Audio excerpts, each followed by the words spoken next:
नमस्कार मित्रांनो, तुला शिकवीन चांगला धडा. 12 एप्रिल प्रोममध्ये अखेर अक्षरा शिवानीला सांगते, जी आनंदाची बातमी मी सगळ्यात पहिले नवऱ्याला सांगायला पाहिजे. ती मला सांगताच येत नाही आहे, त्यामुळे मी कोणालाच सांगितलं नाही. आता शिवानी ओळखते आणि म्हणते, काय वहिनी? अक्षरा म्हणते, हो, मी आई होणार आहे. शिवानी पटकन फाईल बघते आणि म्हणते, वहिनी, तुम्ही एवढी आनंदाची बातमी भाऊजींपासून का लपून ठेवली? अहो, त्यांना सांगितलं असताना खूप आनंद झाला असता आणि तुमचे भांडण आपोआप मिटले असते. अक्षरा म्हणते, वहिनी, मी खूप प्रयत्न केले, पण जेव्हा जेव्हा सांगायला जायचे ना, तेव्हा काही घडायचं. ती म्हणते, वहिनी, अहो, काही घडू द्या, असा कितीचा वेळ लागतोय? ते काही नाही, तुम्ही भाऊजींना सांगून टाका. मोनेश्वरी चारोसला ब्लॅकमेल करून मस्त प्लॅन करते आणि म्हणते, चला मग अधिपतींना सांगा. चारोस म्हणतो, पण अधिपती फॅक्टरीत आहे ना.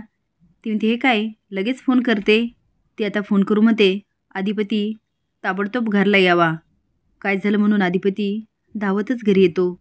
मोनेश्वरी आनंदात चारोससोबत येते. अक्षरा म्हणते, वहिनी, काल सतत म्हणत होते, मी काहीतरी करतो, मी काहीतरी केलं पाहिजे. भलतं सलतं केलं नसेल ना त्यांनी? अधिपती येतो आणि म्हणतो, आईसाहेब, काय झालं? तुम्ही एवढे ताबडतोब का बोलवलं? चारोसला बघून म्हणतो, आता यांनी काय केलं? यांनी जर काही केलं असेल ना, यांना मी अजिबात सोडणार नाही.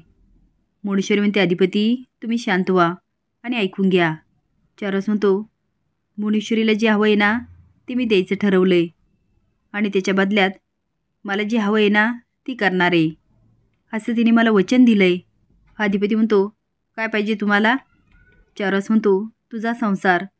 आता मात्र अधिपती चांगला शॉक होतो, पण भुवनेश्वरी मात्र जाम घाबरते, कारण चारुहास एवढ्या हुशारीने अधिपतीसमोर आपली बाजू मांडतो. असेच नवीन अपडेट जाण्यासाठी लाईक आणि सबस्क्राईब करा. धन्यवाद.